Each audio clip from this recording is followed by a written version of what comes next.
જય શ્રી કૃષ્ણ દર્શક મિત્રો, આપનું સ્વાગત છે અમારી યુટ્યુબ ચેનલ મયુરભાઈ પી શાસ્ત્રી ઓફિશિયલની અંદર. આપણે અગાઉ શ્રીમદ ભગવદ્ ગીતાનો 6થો અધ્યાય શ્રવણ કર્યો. હવે ભગવદ્ ગીતાનો 7મો અધ્યાય પણ શ્રવણ કરીએ. ઓમ શ્રી પરમાત્મને નમઃ. શ્રીમદ ભગવદ્ ગીતા સપ્તમ અધ્યાય જ્ઞાન વિજ્ઞાન યોગ. શ્રી ભગવાન ઉવાચ. શ્રી ભગવાન બોલ્યા, હે પાર્થ, અનન્ય પ્રેમથી મારામાં ચિત્તને પરોવનાર તથા અનન્ય ભાવથી મારે પરાયણ થઈને યોગમાં જોડાયેલો તું જે રીતે સંપૂર્ણ વિભૂતિ, બળ, ઐશ્વર્ય આદિ ગુણો સહિત સૌના આત્મારૂપ મને વિના સંશયે જાણીશ, એને સાંભળ. હું તારા માટે આ વિજ્ઞાન સહિત તત્વજ્ઞાનને સંપૂર્ણપણે કહીશ, જેને જાણીને સંસારમાં ફરી બીજું કશું પણ જાણવા લાયક શેષ નથી રહેતું. હજારો માણસોમાંથી કોઈ એક મને પામવા માટે પ્રયત્ન કરે છે, અને એ પ્રયત્ન કરનાર યોગીઓમાંથી પણ કોઈ એક મારે પરાયણ થઈને મને તત્વથી એટલે કે યથાર્થ રૂપે જાણી શકે છે.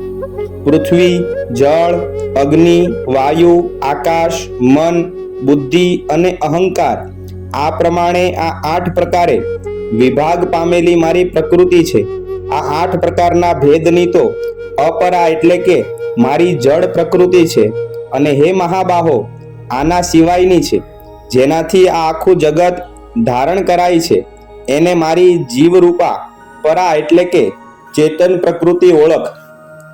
હે અર્જુન, તું એમ સમજ કે સઘળા જીવો આ બંને પ્રકૃતિથી જ ઉદ્ભવનારા છે, અને હું આખાય જગતનો પ્રભવ તેમજ પ્રલય છું, એટલે કે સકળ જગતનું મૂળ કારણ છું.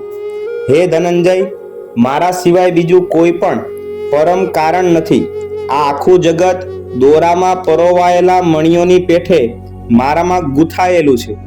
હે કોંતે, હું જળમાં રસ છું, ચંદ્ર તેમજ સૂર્યમાં પ્રકાશ છું, બધા વેદોમાં ઓમકાર છું, આકાશમાં શબ્દ અને પુરુષોમાં પુરુષત્વ છું. હે પૃથ્વીમાં પવિત્ર ગંધ અને અગ્નિમાં તેજ છું. હું સમસ્ત ભૂતોમાં એમનું જીવન છું, અને તપસ્વીઓમાં તપ છું. હે પાર્થ, તું સર્વ જીવોનું સનાતન બીજ મને જ જાણ. હું બુદ્ધિમાનોની બુદ્ધિ તથા તેજસ્વીઓનું તેજ છું. હે ભરતવંશીઓમાં શ્રેષ્ઠ, હું બળવાનોનો આસિક્ત તથા કામનાઓ વિનાનું બળ એટલે કે સામર્થ્ય છું, અને સહુ જીવોમાં ધર્મને અનુકૂળ એટલે કે શાસ્ત્રને અનુકૂળ કામ છું. અને વળી જે સત્વગુણમાંથી ઉદ્ભવતા ભાવો છે, તેમજ જે રજોગુણથી અને તમોગુણથી થતા ભાવો છે, એ બધાને તું મારામાં જ થનારા છે એમ સમજ. એમ હોવા છતાં પણ વાસ્તવમાં તેમનામાં હું કે તેઓ મારામાં નથી. ગુણોના કાર્યરૂપ સાત્વિક, રાજસ અને તામસ એવા 3 પ્રકારના ભાવોથી આ આખો પ્રાણી સમુદાય મોહ પામી રહ્યો છે. માટે જ આ 3 ગુણોથી પર એવા મુજ અવિનાશીને નથી ઓળખતો. કેમ કે આ અલૌકિક અર્થાત ઘણી અદ્ભુત ત્રિગુણમયી મારી માયા પાર કરવી ઘણી કઠિન છે. પરંતુ જે માણસો માત્ર મને જ નિરંતર ભજે છે, તેઓ આ માયાને પાર કરી જાય છે, એટલે કે આ સંસાર સાગરને તરી જાય છે. માયા વડે જેમનું જ્ઞાન હરાયેલું છે, એવા આસુરી સ્વભાવને ધારણ કરનાર મનુષ્યોમાં અધમ દૂષિત કર્મ કરનાર મૂઢજનો મને નથી ભજતા. હે ભરત શ્રેષ્ઠ, અર્જુન ઉત્તમ કર્મ કરનાર અર્થાર્થી, આર્ત, જિજ્ઞાસુ અને જ્ઞાની એવા 4 પ્રકારના ભક્તજનો મને ભજે છે. એમનામાંથી હંમેશા મારામાં એકાત્મ ભાવે સ્થિત અનન્ય પ્રેમ ભક્તિ રાખનાર જ્ઞાની ભક્ત ઘણો શ્રેષ્ઠ છે. કેમ કે મને તત્વથી ઓળખનાર જ્ઞાનીને હું અત્યંત પ્રિય છું, અને એ જ્ઞાની મને અત્યંત પ્રિય છે. આ બધાય ભક્તો ઉદાર એટલે કે શ્રેષ્ઠ છે, છતાં એ સર્વેમાં જ્ઞાની તો સાક્ષાત મારું સ્વરૂપ જ છે એવો મારો મત છે. કેમ કે એ મારામાં જ મન તથા બુદ્ધિ રાખનાર જ્ઞાની ભક્ત અતિ ઉત્તમ ગતિ સ્વરૂપ એવા મારામાં જ સમ્યક રીતે સ્થિત છે. ઘણા જન્મો પછીના અંતિમ જન્મમાં તત્વજ્ઞાન પામેલો માણસ સર્વ કાંઈ વાસુદેવ જ છે એવા ભાવે મને ભજે છે એ મહાત્મા ઘણો દુર્લભ છે. અમુક ભોગોની કામના વડે જેમનું જ્ઞાન હરાઈ ચૂક્યું છે એ માણસો પોતાના સ્વભાવથી પ્રેરાઈને અમુક નિયમને ધારણ કરી અન્ય દેવતાઓને ભજે છે, એટલે કે ઉપાસે છે.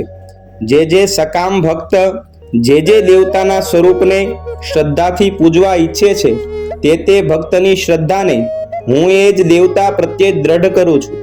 એ માણસ એ શ્રદ્ધાથી યુક્ત થઈ એ દેવતાઓનું પૂજન કરે છે અને એ દેવતા પાસેથી મારા વડે જ વિધાન કરેલા ઈચ્છેલા ભોગોને નિસંદેહ પામે છે. પરંતુ એ અલ્પ બુદ્ધિજનોનું એ ફળ નાશવંત હોય છે. તેમજ એ દેવતાઓને પૂજનાર જનો દેવતાઓને પામે છે, જ્યારે મારા ભક્તો ભલે ગમે તેમ ભજે છેવટે તેઓ મને જ પામે છે. અજ્ઞાનીઓ મારા સર્વશ્રેષ્ઠ અવિનાશી પરમ ભાવને નહીં ઓળખીને અવ્યક્ત અર્થાત મન ઇન્દ્રિયોથી પર એવા મુજ સચ્ચિદાનંદ ઘન પરમાત્માને માણસની પેઠે જન્મ લઈને વ્યક્ત ભાવને પામનાર માને છે. પોતાની યોગમાયા વડે ઢંકાયેલો હું સૌને પ્રત્યક્ષ નથી થતો, માટે આ અજ્ઞાની જન સમુદાય મુજ અજન્મા અવિનાશી પરમેશ્વરને નથી ઓળખી શકતો, એટલે કે મને જન્મ મરણશીલ સમજે છે. હે અર્જુન, પૂર્વે થઈ ગયેલા, વર્તમાનમાં હયાત તથા ભવિષ્યમાં થનાર સર્વભૂતોને હું જાણું છું, પરંતુ મને કોઈ પણ શ્રદ્ધા ભક્તિ વિનાનો માણસ નથી જાણી શકતો. હે ભરતવંશી, હે અર્જુન, સંસારમાં ઈચ્છા અને દ્વેષથી ઉદ્ભવેલા સુખ દુઃખ આદિ દ્વંદ સ્વરૂપ મોહને લીધે સગળા પ્રાણીઓ અત્યંત અજ્ઞતાને પામી રહ્યા છે. પરંતુ નિષ્કામ ભાવે ઉત્તમ કર્મોનું આચરણ કરનાર જે માણસોનું પાપ નષ્ટ થઈ ચૂક્યું છે એ રાગ દ્વેષ જનિત દ્વંદ સ્વરૂપ મોહથી મુક્ત થયેલા દૃઢ નિશ્ચયી ભક્તો મને સર્વ રીતે ભજે છે. જેઓ મારે શરણે થઈને જરા અને મરણમાંથી છૂટવા માટે પ્રયત્ન કરે છે એ માણસો એ બ્રહ્મને, સમગ્ર અધ્યાત્મને તેમજ સંપૂર્ણ કર્મને ઓળખી લે છે. જે માણસો અધિભૂત અને અધિદેવ સહિત તેમજ અધિયજ્ઞ સહિત સૌના આત્મા સ્વરૂપ મને અંતકાળે ઓળખી લે છે એ મારામાં ચિત્ત પરોવેલા માણસો મને જ ઓળખી લે છે, એટલે કે પામી જાય છે. ઓમ તત્સદિતિ શ્રીમદ ભગવદ્ ગીતા સુપનિષત્સુ બ્રહ્મ વિદ્યાયામ યોગ શાસ્ત્રે શ્રી કૃષ્ણ અર્જુન સંવાદે જ્ઞાન વિજ્ઞાન યોગ નામ સપ્તમો અધ્યાય. શ્રી કૃષ્ણાર્પણમસ્તુ. અમારા આવા નવા વિડીયો શ્રવણ કરવા માટે અમારી યુટ્યુબ ચેનલ મયુરભાઈ પી શાસ્ત્રી ઓફિશિયલને લાઈક કરો, કમેન્ટ કરો, શેર કરો અને સબસ્ક્રાઇબ કરો. જય શ્રી કૃષ્ણ.